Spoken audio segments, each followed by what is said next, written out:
자, 앞서서 산헤립 왕의 아수르의 산헤립 왕의 사신이었던 랍사게는 남유다를 향하여서 애굽을 의지하지 말라고 조롱을 하면서 하나님을 모독을 했습니다. 이러한 랍사게의 모욕적인 말을 듣던 남유다의 사신들은 이런 말들로 인하여서 예루살렘 주민들이 크게 동요할 걸 염려하여서 아람어로 말해달라고 요청을 합니다.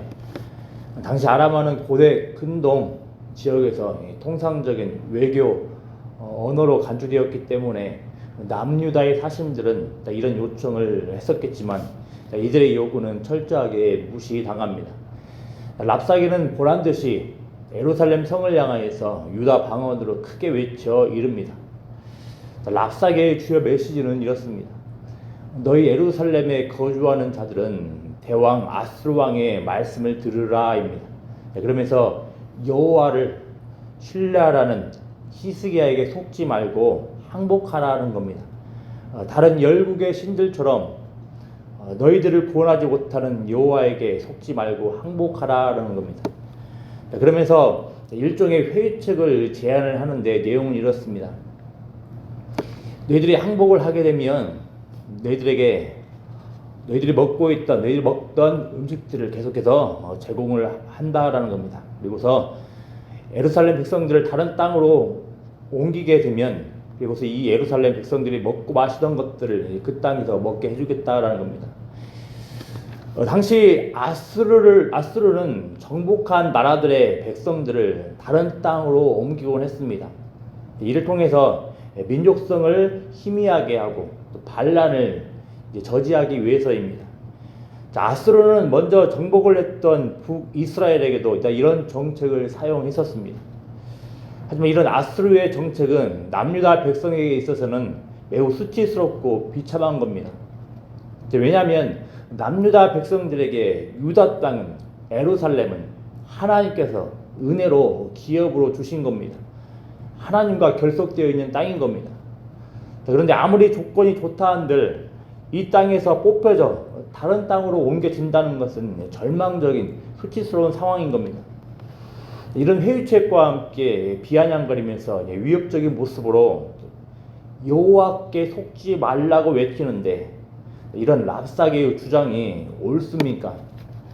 그의 주장에 따르면 당대에는 민족신 개념이 있었는데 이들 개념에 따라서 아수르에게 정복당한 많은 나라들, 민족들의 신은 아수르의 신에게 철저히 패배했다라는 겁니다. 마찬가지로 랍사게의 생각에 남유다의 신인 여호와가 예루살렘을 전혀 도와주지 못하고 있기에 여호와는 별 볼 일 없는 신인 겁니다. 과연 이 생각이 옳습니까? 당연히 옳지 못합니다. 여호와 하나님은 남유다 백성만의 이스라엘만의 하나님이 아니라 온 열방의 하나님이십니다. 여호와께서 힘이 없으셔서 예루살렘을 구원하지 못하시는 게 아닙니다. 그럼 뭐가 문제입니까? 우리는 이사야 1장부터 35장을 통하여서 북이스라엘, 남유다가 아수르에게 침공당한 근본적인 이유는 다름 아닌 이들이 언약의 하나님께 불순종했기 때문이라고 우리는 살펴봤습니다. 아수르는 여호와께서 자신의 백성들을 징벌하시고 회복시키기 위한 막대기에 불과했던 겁니다. 그래서 이제 때가 되면 자신의 본분을 망각하고 여호와 백성들을 학대하는 아수르를 하나님께서 멸할 것입니다. 마찬가지입니다. 세상은 교회를 향하여서 성도를 향하여서 여호와께 속지 말라고 끊임없이 회유하고 위협을 합니다. 이 세상을 살아갈 때 돈이 최고이지 무슨 여호와냐고, 이 세상을 살아갈 때 좋은 배경이 최고이지 무슨 여호와냐고, 이 세상을 살아갈 때 힘이 최고이지 무슨 여호와냐고 끊임없이 여러 말들을 하면서 회유하고 위협을 합니다. 자, 이때 먼저 우리는 우리 자신들을 돌아봐야 되겠습니다. 혹여 여호와를 의지하지 않고 세상을 의지하고 살기에 이런 조롱과 수모를 당하고 있는 건 아닌지 돌아봐야 되겠습니다. 만일 그렇다면 속히 하나님께로 돌이켜야 합니다. 문제의 본질적인 원인은 우리가 세상의 자원들을 얼마나 많이 가지고 있지 못하느냐에 있지 않고 하나님과의 관계에 있는 경우가 많습니다. 하나님이 아닌 것들을 따르며 말씀에 불순종하고 살아가고 있을 가능성이 많기 때문임을 기억을 해야 되겠습니다. 그리고 동시에 우리는 말씀에 의지하여서 이렇게 우리를 교회를 향하여서 회의하고 위협하는 세상을 향하여서 이렇게 외칠 수 있어야 합니다. 진실로 열방의 통치자이시자 우리를 위하시는 주님께서 우리를 반드시 책임지시고 구원하실 것이다. 그러니 너무 두려워 말고 염려 말고 우리 주님의 행하실 일을 기대하며 의지를 해야 되겠습니다. 오늘 주일입니다.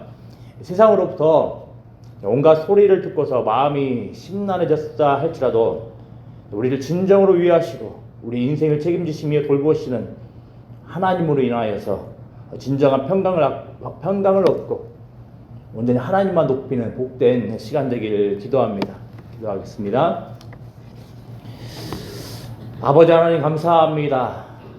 하나님 온 열방의 통치자 되시며 온 열방의 모든 생사와 복과 모든 것들을 주관하시는 아버지 하나님께서 우리의 주님이 되어주심에 참으로 감사를 드립니다. 아버지 하나님 세상으로부터 온갖 회의와 위협을 받고 있는 저희들을 불쌍히 여겨주셔서 하나님께서 우리를 복된 길, 또 바른 길, 평강의 길로 인도해 주시기를 소망합니다. 아버지 하나님 끊임없이 세상은 교회를 향하여서 성도를 향하여서 여호와께 속지 말라고 말씀에 속지 말라고 회의를 하고 조롱을 할지언데 성령 하나님 우리의 마음의 중심을 지켜주시고 보호하여 주셔서 온전히 하나님과의 관계만 생각할 수 있는 복된 주의 백성들 될 수 있도록 은혜 더하여 주시길 소망합니다. 혹이라도 하나님과의 관계를 소원히 하며 세상의 것들을 의지하며 세상의 것들을 따라가면서 혹은 세상으로부터 지탄을 받고 있으며 곤란함을 겪고 있다면 하나님 말씀에 비추어서 속히 돌이킬 수 있도록 은혜를 더하여 주시고 온전히 아버지 하나님께만 진정한 평강이 있음을 기억을 하며 하나님만 높이며 그분만을 의지하며 살아갈 수 있는 주의 백성들 될 수 있도록 은혜 더하여 주시옵소서. 감사드리며 예수님의 이름으로 기도드리옵나이다. 아멘.